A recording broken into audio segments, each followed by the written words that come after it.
Hello दोस्तों, स्वागत है आपका। आज जिस वीडियो पे हम बात करेंगे, ये देखो पिछला वीडियो जो मैंने अपलोड किया था जिसमें कि मैंने एक भाई का ज्वाइनिंग लेटर जो आ चुका था उसके बारे में बात करी थी, है ना। तो उस वीडियो पे जो जो कमेंट आए हैं और भी दूसरे दूसरे कमेंट जिनका मैं पिछले काफ़ी दिनों में कमेंट्स के ऊपर वीडियो नहीं बनाया था, तो वो सबको मैं यहाँ पर डिस्कस कर लूँगा। आप लोग चाहे तो इसको पूरा देख सकते हो, ठीक है। तो मैं कमेंट से शुरू करता हूँ और आपको बताना शुरू करता हूँ। तो देखो, ओबीसी सर्टिफिकेट जो ओरिजिनल जिन लोगों का जमा हो गया उनको चिंता की बात नहीं है, बनवा सकते हो तो नया बनवाओ, लेकिन अगर ऑलरेडी ओरिजिनल जमा है तो कोई चिंता की बात नहीं है, वही फाइल तो आपको वहाँ पर भी मिलने वाली है, तो आपका काम बन जाएगा। लेकिन पुरानी की फोटो कॉपी है, ये कुछ ना कुछ प्रूफ आपके पास जरूर रहना चाहिए, ठीक है। इसके बाद ज्वाइनिंग लेटर मेल पर आया है या पोस्ट पर, तो भाई उसमें मैंने बोला है कि इस बार सुविधा है कि आप प्रिंट करवा सकते हो। इसका मतलब क्या है, प्रिंट करवा सकते हो का मतलब यही है कि ईमेल पर आया हुआ है तो आप उसकी कितने भी प्रिंट निकाल सकते हो। बिलासपुर जोन पे फिर मेरी एक भाई से बात हुई तो उसने बताया था कि उनको बोले थे कि 3 अलग अलग फैट जो है वो बनाने के लिए उनको बोले थे, तो वो 3 फैट पे अटेस्टेशन फॉर्म बना करके ले गए थे। आपको इस बारे में अपडेट मिल जाएगी आपके डिवीजन से, जब भी आपको ज्वाइनिंग लेटर आएगा तो कोई ना कोई बात आपको पता चल ही जाएगी। तो अभी कोई को एडवांस नहीं होना है ज़्यादा कि कोई डॉक्यूमेंट बनाना है, वो तो मैं आपके आइडिया के लिए बताया था कि इतना कोई हेक्टिक काम नहीं है जिसके लिए आपको कई समय लगने वाला है ना, आसानी से काम हो जाएगा। वो भाई बना रहा है तो 2 दिन में उसके सारे डॉक्यूमेंट भी बन जाएंगे, तो जब वो बन जाएंगे तो वो भी मैं आपको एक बार वीडियो बना करके दिखा दूंगा। तो ये अभी तो बिलासपुर जोन का ही मेरे पास ज्वाइनिंग लेटर आया, बाकी जोन का अगर आप लोगों का आता है तो मुझे जरूर भेजना, ठीक है। उसके बाद ईमेल आईडी गलत है तो किसी प्रकार की दिक्कत तो नहीं होगा, साफ साफ बता रहा हूँ, पिछले पहले भी आपको बता चुका हूँ। ईमेल आईडी गलत है मतलब आपने वहाँ पे फॉर्म भरा था ना जब डीवी के टाइम, तो वहाँ पर भी ईमेल आईडी और मोबाइल नंबर लिखे थे।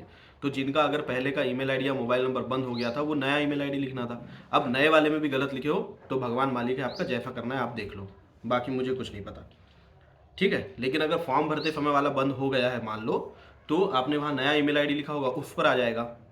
अगर पुरानी ईमेल आईडी पर आएगा तो फिर पता नहीं क्या करना है। फिर तो आप देखो कि आपके जोन में अगर आपके जितने भी साथ वाले लोग हैं, अगर सबका ज्वाइनिंग लेटर आ जा रहा है, आपका ही नहीं आ पा रहा है किसी भी वजह से, आपको डिवीजन से कॉल, डिवीजन भी नहीं, आपको अगर कॉल भी नहीं आ पा रहा है, कुछ नहीं हो रहा है, तो फिर आपको भैया खुद ही संपर्क करना पड़ेगा आरआरसी से। और आप फिर आरआरसी से या अपने आरआरसी से नहीं, एक्चुअली तो अपने हेडक्वार्टर से संपर्क करना पड़ेगा, तो वो आपको अपने रिस्क पर देखना है। अभी तक ऐसा केस मेरे पास कोई नहीं आया, तो मैं एग्जैक्ट आपको बात नहीं बता सकता हूँ कि उस पर आपको क्या करना है, ठीक है। भाई मेरा सिकंदराबाद से पैनल में नाम नहीं आया और मुझे सिर्फ चश्मा था, तो कोई दिक्कत तो नहीं है, बहुत परेशान हूँ, क्या करूँ प्लीज़ रिप्लाई। रिप्लाई तो मैंने कर दिया है, फिर भी बाकी लोग अगर ये बात देखना चाहते हो तो उनके लिए मैं बता देता हूँ। परेशान होने वाली कोई बात नहीं, पार्ट पैनल ही तो रिलीज हुए हैं अभी।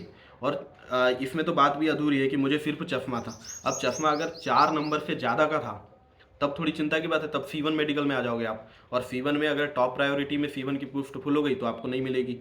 तो वो थोड़ा सा डाउट है। लेकिन अगर ऐसा है कि चश्मा भी आपका थोड़ा मोड़ा ही पावर का था और नंबर भी अच्छे हैं फिर भी नहीं आया पैनल में नाम, तो चिंता की कोई बात नहीं, सेकंड पैनल में आ जाएगा। अभी पूरे पैनल की नाम, पूरे पैनल का थोड़ी नाम आया है, कोई चिंता वाली बात उसमें कोई बड़ी है नहीं। लेकिन मैं समझता हूँ थोड़ा कठिन समय तो रहता है, तो चिंता की कोई बात नहीं। अगर किसी का एक्सीडेंट हुआ हो और वो पुलिस स्टेशन गया हो और वहाँ मामला ख़त्म हो गया हो तो फिर FIR, अच्छा तो FIR नहीं हुई तो इसके बारे में भी बताना होगा क्या? भाई इस हिसाब से तो फिर आपको सब ही बताना पड़ेगा। गली में एक बार एक कुत्ते को मैंने मार दिया था तो उसके मालिक से मेरी लड़ाई हो गई थी, वो भी बताना पड़ेगा। 6वीं क्लास में कोई ने आपका टिफिन तोड़ दिया था, आपका पेन तोड़ दिया था, उसको आपने मारा था, वो भी बताना पड़ेगा। थोड़ा सा लॉजिक लगाओ, थोड़ा सा दिमाग का उपयोग करो और खुद डिसाइड करो कि क्या बताना पड़ेगा और क्या नहीं बताना पड़ेगा। जो चीज़ ऑलरेडी ऑफिशियल है वही बताने की ज़रूरत है। ऐसे तो बताने बैठोगे तो फिर कितने केस बताओगे। KG1 में किसी से आपकी लड़ाई होगी वो भी आपको याद करके बताना पड़ेगा। कैरेक्टर सर्टिफिकेट 10th और 12th के हेडमास्टर से करा सकते हैं, एक कैरेक्टर सर्टिफिकेट 10th वाले सर से और एक 12th। तो मेरी इस बारे में डाउट आपको समझ में आ गया। डाउट ये है कि जो 2 कैरेक्टर सर्टिफिकेट बनाना तो एक 10th वाले से बना ले, एक 12th वाले से, क्या? तो देखो उसमें ऐसा मतलब ऐसा कोई रूल तो मुझे स्पेशल पता नहीं, लेकिन जो भाई से मेरी बात हुई जिनने मुझे पूरी डिटेल दिया उनने बोला कि कोशिश करो कि अलग अलग डिपार्टमेंट से होए तो ज़्यादा अच्छा है ना। बात आई समझ में? तो देखो कितने लोगों की आपको ज़रूरत है ये टोटल वो मैं बताता हूँ। एक तो आपके प्रिंसिपल सर, वो गेजेटेड ऑफिसर, तो वो एक आइडेंटिटी सर्टिफिकेट भी बना देंगे जो स्पेशल वहीं पे बनवाना है जहाँ से आपने पढ़ाई करी। और एक वो ये भी बना देंगे क्या, कैरेक्टर सर्टिफिकेट या जहाँ अटेस्टेड करवाना है वहाँ भी कर देंगे। तो ये 2 जगह वो अकेले कर देंगे। एक जगह FDM के करवाना है वो कर देंगे, और एक तीसरे गेजेटेड ऑफिसर भी आपको ढूंढना पड़ेगा जो आपको तीसरा कर देंगे। मतलब कुल मिला के शायद 4 या 5 जगह करनी है, लेकिन 3 लोग करेंगे ये काम तो आपका काम हो जाएगा। ये बात थोड़ा ध्यान से रखना कि जब प्रिंसिपल के पास जाओ तो कैरेक्टर सर्टिफिकेट पे भी करवा लेना और जो आइडेंटिटी सर्टिफिकेट उस पर भी करवा लेना, तो 2 जगह उनके काम चल जाएगा। फिर FDM से करवा लेना और बाकी वीडियो में आपको बाकी चीज़ें बताया ही है, ठीक है। लेकिन हाँ, जो मेन स्पेशल ये डाउट है कि 10th 12th एक ही में बनाना है क्या, तो उसमें थोड़ा सा अवॉइड करो, मत करो। अलग अलग डिपार्टमेंट में बनाना भी इतनी कोई बड़ी बात नहीं है, तो उस हिसाब से कर लेना, ठीक है। बाकी एक बात बोल रहा हूँ, पहले से तो कुछ करना ही नहीं है। जब आपका ज्वाइनिंग लेटर, हाँ बिलासपुर वाले मेरे ये वीडियो देख के जो फॉलो करना है तुरंत कर लो, क्योंकि आप ही का ज्वाइनिंग लेटर था वो। लेकिन जिन दूसरे जोन का जब ज्वाइनिंग लेटर आएगा तभी प्रोसेस स्टार्ट करना। बस बाकी जो डॉक्यूमेंट्स है अगर उनमें कोई दिक्कत है तो वो ठीक करवा सकते हो आप, लेकिन ये ज्वाइनिंग वाले डॉक्यूमेंट में आपको एडवांस होने की जरूरत नहीं है। जब आएगा तब करना। डेट तो आपको बता ही दिया था मैंने, 20 अप्रैल दिया हुआ है, तो बाकी लोग को भी वही मिलेगी, क्योंकि 20 अप्रैल के बाद है शायद रोजगार मिला, ठीक है। भाई मेरे ओबीसी कास्ट सर्टिफिकेट में कास्ट स्पेलिंग मिस्टेक था, बट वो मेडिकल भी हो गया, डीवी भी हो गया, एफिडेविट नहीं मांगा, चेक किया, मेडिकल भी A3 था। अब एक मिनट भाई, मेडिकल भी A3 था, एफिडेविट नहीं मांगा ना चेक किया, पूछा था अब कोई बात तो नहीं भाई पैनल से पहले क्या एफिडेविट मंगवाएंगे क्या? नहीं मंगवाएंगे भाई, क्यों इतना आप सोच रहे हो? कुछ नहीं मंगवाएंगे, चिंता की कोई बात ही नहीं है। अब वो आप क्यों परेशान होते हो, मेरे को इतना समझ नहीं आता भाई।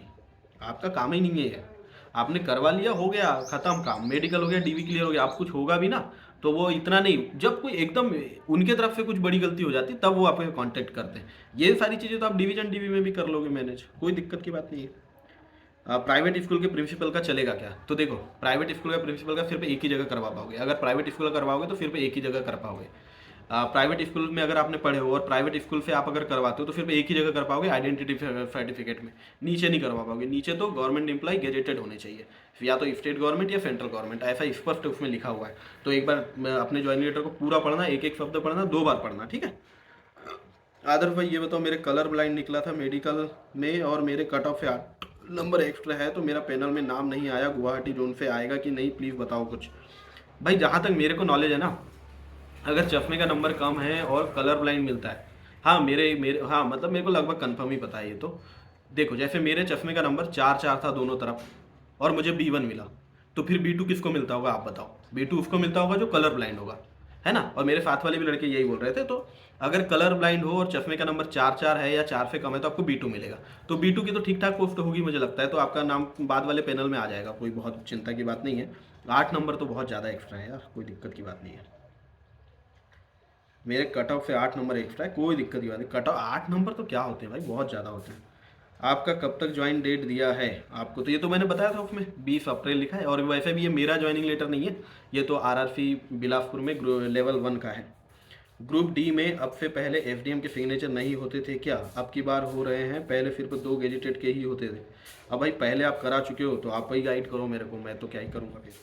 भैया ये बताओ प्लीज़, मेरे और मम्मी पापा के डॉक्यूमेंट दिल्ली के एड्रेस पर ही है, मैंने डीवी के समय भी एड्रेस दिल्ली का ही दिया था।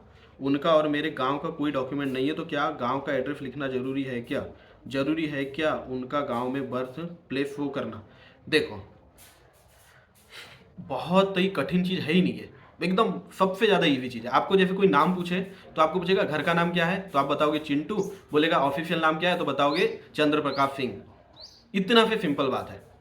देखो आपका अगर हर जगह वही डॉक्यूमेंट में एड्रेस है तो आप परमानेंट एड्रेस भी वही लिखना, करंट एड्रेस भी वही लिखना, लेकिन बर्थ प्लेस आपको वही लिखना पड़ेगा जो गांव का है। क्यों? क्योंकि अगर कल को बर्थ सर्टिफिकेट बनवाते हो तो बर्थ सर्टिफिकेट में तो आपका सही में जहां जन्म हुआ है वही न रहेगा ना, तो आपको बर्थ प्लेस तो वही लिखना है, बाकी डिटेल आप अपने हिसाब से लिख सकते हो। बहुत दिक्कत वाली बात नहीं है, मतलब इतना कठिन सोचने वाली कोई बात नहीं, बिल्कुल ही चिंता मत करो, सब बढ़िया है।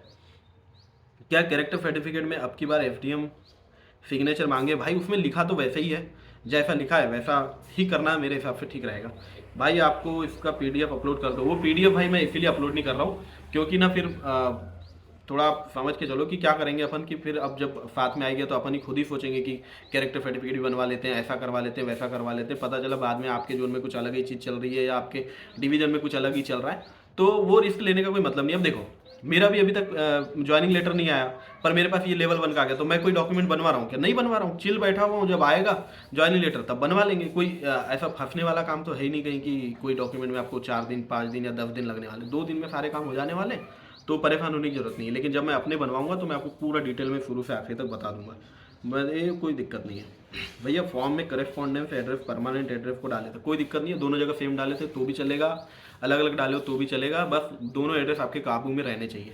लेकिन आपसे जो कांटेक्ट किया जाएगा वो करंट एड्रेस के हिसाब से ही करेंगे, that's what I think. By post आया कि ईमेल, तो ये तो ईमेल पे आया है। अगर किसी कैंडिडेट को A2 की जगह B2 मेडिकल स्टैंडर्ड गलती से मिल गया हो तो उसका क्या होगा। देखो पहली चीज़ तो आपको कैसे पता कि गलती से मिला है, लेकिन फिर भी अगर आप संतुष्ट नहीं हो इस बात से कि आपको जो मेडिकल स्टैंडर्ड दिया गया या आपके मेडिकल में कुछ आपके साथ ठीक नहीं हुआ है, तो अपील करने का ऑप्शन सबको मिलता है, आप बिल्कुल अपील कर सकते हो। ठीक है, तो ये हो गए वो कमेंट जो पिछले वाले वीडियो पे आए थे। अब हम दूसरे दूसरे जो कमेंट्स है वो भी आपके इंपॉर्टेंट कमेंट्स है, उन पे मैं एक बार बात कर लेता हूँ। मेरा पोस्ट ग्रेजुएशन प्राइवेट यूनिवर्सिटी से हुआ था, तो मुझे कैरेक्टर सर्टिफिकेट के लिए यहाँ से गेजेटेड कराना होगा क्या प्लीज़। हाँ, तो कैरेक्टर सर्टिफिकेट मतलब उसमें लिखा तो है जो लास्ट इंस्टीट्यूट, तो जो इंस्टीट्यूट है वो वाला, बस सिर्फ वो एक सर्टिफिकेट आप उस इंस्टीट्यूट से करा पाओगे, लेकिन बाकी जो गेजेटेड जहाँ जरूरत है वहाँ पे आपको गेजेटेड गवर्नमेंट ऑफिसर ही ढूंढने पड़ेंगे। ठीक है, और मैं नीचे जो बताते जा रहा हूँ आपको, एक मिनट। हाँ हाँ, और इरफान भाई पूछ रहे हैं कि सर वेस्टर्न रेलवे का डीवी मेडिकल की लास्ट डेट 28 मार्च है, तो ब्लॉक डेट कब तक आ सकती है प्लीज़ बताएं। हाँ देखो भाई, अब क्या बोले, मतलब कैसे काम हो रहा है उतना कुछ कंफर्टेबली बता पाना तो मुश्किल ही है। अब एक जोन है RRC CR, वहाँ पर डीवी सब कंप्लीट हो गए हैं, है ना, लेकिन क्या हो रहा है अभी तक ब्लॉक डेट नहीं आई, पेंडिंग वालों को कुछ पता नहीं चला है, बहुत परेशान है सब लोग, मेरी तो कई लोगों से बात होती है। तो क्या कर सकते हो, वेट ही करना पड़ेगा। लेकिन जो ऐसे जनरल केस है जिसमें जैसा कि अभी तक होता आया, जैसा होना भी चाहिए, कि ये जो आपने बोला कि 28 मार्च तक यहाँ वेस्टर्न रेलवे में डीवी चल रहे हैं, तो पूरी उम्मीद है कि 28 मार्च के पहले आपको ब्लॉक डेट बता दी जाएगी। जैसे RRC प्रयागराज में क्या हुआ था, शायद उनके 23 तारीख तक डीवी चलने वाले थे, तो 5-6 दिन पहले या थोड़ा जल्दी ही उनको बता दिया गया था कि 24 तारीख को आपकी ब्लॉक डेट है करके। तो ब्लॉक डेट बहुत देर से तो नहीं रखते जनरली, अब वो एक्सेप्शन केस RRC मुंबई वाला मिल गया है, लेकिन जल्दी पता चल जाएगा, 28 के पहले पता चल जाएगा। वेबसाइट लगातार चेक करते रहना तो आपको पता चल ही जाएगा। ठीक है कि भाई मुझे कलर विजन है और मेरा 6 मार्च को मेडिकल हुआ, मुझे कोई पोस्ट मिलेगी कि नहीं। भाई अगर B2 स्टैंडर्ड है तो बिल्कुल मिलना चाहिए, उसमें बहुत चिंता वाली तो कोई बात ही नहीं है। अब वो ना क्या हुआ कि वैकेंसी रीएडजस्टमेंट होने की वजह से थोड़ी दिक्कत हो गई है। अब उसमें क्या हो रहा है, मैं थोड़ा सा इस बारे में बात कर लेता हूँ, आपको नहीं सुनना है तो इसको स्किप करना। ठीक है, देखो क्या हुआ कि वैकेंसी रीएडजस्टमेंट हो गई। वैसे तो मुझे लगता है कि जब हमने फॉर्म भरा था ना, तभी हमको अपना मेडिकल स्टैंडर्ड लगभग पता रहता है, लेकिन ये बस हो सकता है कि आपका A2 से A3 आ गया या A3 से B1 में चलेगा। जैसे चश्मे का नंबर पहले 2 था, आपने उस हिसाब से प्रेफरेंस भरे, अब चश्मे का नंबर 3 हो गया, तो अब आपकी उसमें आप अनफिट हो गए। तो लेकिन अगर नंबर ज़्यादा है, मान लो नंबर ज़्यादा है, तब तो कोई चिंता की बात ही नहीं है, तब तो सबसे पहले आपको ही पोस्ट देने के लिए कोई भी प्रेफरेंस में जहाँ फिट होएगा मेडिकल स्टैंडर्ड वो दे दी जाएगी। चिंता की बात तब है जब आपको नंबर भी थोड़े कम है और मेडिकल स्टैंडर्ड भी आपका C1 है। तो अगर मान लो आपके ऊपर वाले जो लोग हैं उनको अगर C1 अलॉट हो गई और C1 की कैटेगरी की पोस्ट नहीं बची, तब आपको पोस्ट नहीं मिल पाएगी, और पैनल लिस्ट में फिर नीचे वो एक लाइन लिख करके आपका रोल नंबर वहाँ पर रहेगा। लेकिन मुझे लगता है अच्छा सोचो, मिलेगा, कुछ ना कुछ जरूर मिलेगा, अच्छा ही सोचो। अगर नंबर अच्छे हैं तब तो चिंता की बात नहीं है, लेकिन अगर नंबर एकदम बॉर्डर पे हैं और मेडिकल स्टैंडर्ड भी एकदम बॉर्डर पे है, C1 है, तब तो चिंता की बात है। C2 वाली तो कोई पोस्ट ही नहीं है, तो C2 मेडिकल मतलब अनफिट ही हो गया एक तरीके से। मेरा कास्ट सर्टिफिकेट की वजह से पेंडिंग कर दिया है, बट मैं UR की कट ऑफ क्लियर किया हूँ, क्या मुझे UR से सिलेक्शन लिया जाएगा। तो इस पर तो मैंने एक स्पेशल वीडियो बनाया था, जो हमारे लेवल 5 में अमेंडमेंट एक आ गया था कि जो लोग ने ये नहीं करे थे उनके अलग से आया था और उनकी को UR से कंसिडर किया गया था। तो बेसिक रूल तो यही है, अगर आप कास्ट सर्टिफिकेट नहीं देते हो या नहीं देना चाहते हो तो आपको UR की सीट मिलेगी, अगर नंबर अच्छे हैं, इस बात का आपको कॉन्फिडेंस है, तो कोई चिंता की बात नहीं है। फॉर्म भरते समय जाति की स्पेलिंग गलत हो गई थी।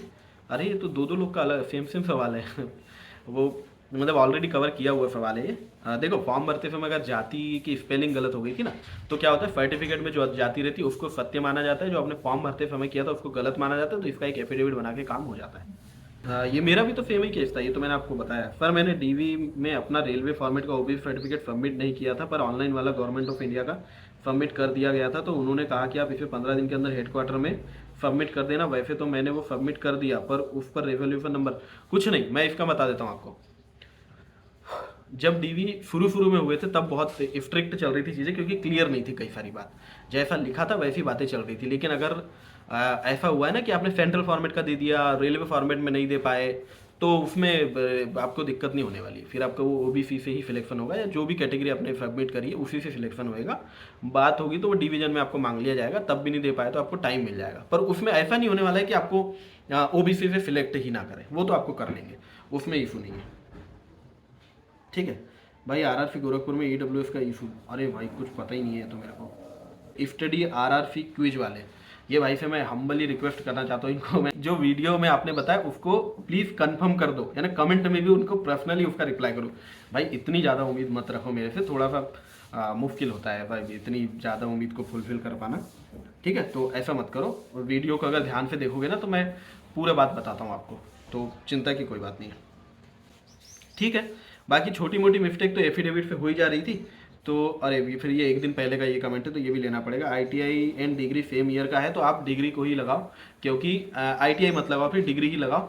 अरे यार ये भी बहुत दिक्कत है, लेकिन अगर आपको बाद में अगर मान लो आप ALP ये कुछ बनना चाहे तो दिक्कत आएगी। तो देखो खुद डिसाइड करो, लेकिन सेम ईयर का रेगुलर किए हुए दो दो चीज़ मत लगाओ, वो तो वैसे भी करना गलत ही है। आपने अब गलती हो गई है तो उसका फ़ायदा कम से कम मत लो। तो आपको डिसाइड करके आप हायर एजुकेशन लगा दो, ITI को मत लगाओ। अगर सेम ईयर में करे हो, दोनों रेगुलरली करे हो, तो आप डिसाइड करो कि आपको किस चीज़ को आगे लेके जाना है, लेकिन दोनों चीज़ का फ़ायदा लेने की कोशिश मत करना, वो गलत कहलाएगा, ठीक है। और मैंने एप्लीकेशन में एड्रेस दिया था, जो भी एड्रेस में थोड़ी मोड़ी मिस्टेक है तो कोई चिंता की बात नहीं। एड्रेस में गलती के लिए एफिडेविट की भी जरूरत नहीं है, कम से कम मुझे तो यही पता है। सर मेरा SC कैटेगरी से रेलवे फॉर्मेट नहीं बन पा रहा, स्टेट इशू है, मुझे वेस्टर्न रेलवे में 20 दिन का टाइम मिला है। मैंने उनको बोला कि आप मुझे UR से कंसिडर करो, 70 मार्क्स है। अगर आपको कॉन्फिडेंस है कि 70 मार्क्स से आपका काम हो जाएगा तो काम हो जाएगा, चिंता करने वाली कोई बात नहीं है। ER का ब्लॉक डेट 24 मार्च को है, पैनल कब तक आ सकता है? 10 दिन के अंदर आ जाना चाहिए, क्योंकि काम तो बहुत तेज हो रहा है, बहुत जल्दी आ जाएगा। RRCCR मुंबई में ब्लॉक डेट, अरे भाई क्या बोलें अब, ये RRCCR की ब्लॉक डेट तो जब भी आ जाएगी मैं आपको बताने की पूरी कोशिश करूंगा। दिन भर तो मैं साइट रिफ्रेश करता ही रहता हूँ। तो चलो ठीक है, अब आज यही डाउट हो गए, मुझे लगता है सारे डाउट मैंने बता दिए हैं आपको। तो जेन्युइन है तो फिर मैं कितना भी समय निकाल करके आपके डाउट को क्लियर करूंगा, कोई चिंता की बात नहीं है। तो चैनल पे एक्टिव रहना, कोई भी अपडेट मिलती है, जिनको भी ज्वाइनिंग लेटर मिलता है मुझे एक बार टेलीग्राम पे जरूर भेजना।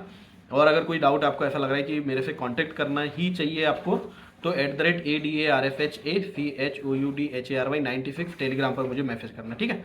थैंक यू वेरी मच, और सबको ऑल द बेस्ट। सोच तो कम से कम पॉजिटिव ही रखो, अगर आपको बहुत डाउट भी है तब भी सोच पॉजिटिव रखो। कम से कम जिस दिन सिलेक्शन होगा तो एक्सेप्ट करने के लिए आप खुले मन से एक्सेप्ट कर पाओगे, ठीक है। इसलिए पॉजिटिव सोचो, चिंता करने की कोई बात नहीं। अगर नंबर अच्छे हैं तब तो कुछ सोचो ही मत, लेकिन नंबर भी कम है और मेडिकल स्टैंडर्ड भी थोड़ा डाउन मिला है तो थोड़ी सी दिक्कत हो सकती है, तब थोड़ी चिंता करने की जरूरत है, तब you are allowed to take tension, okay. ठीक है, चलो बाय।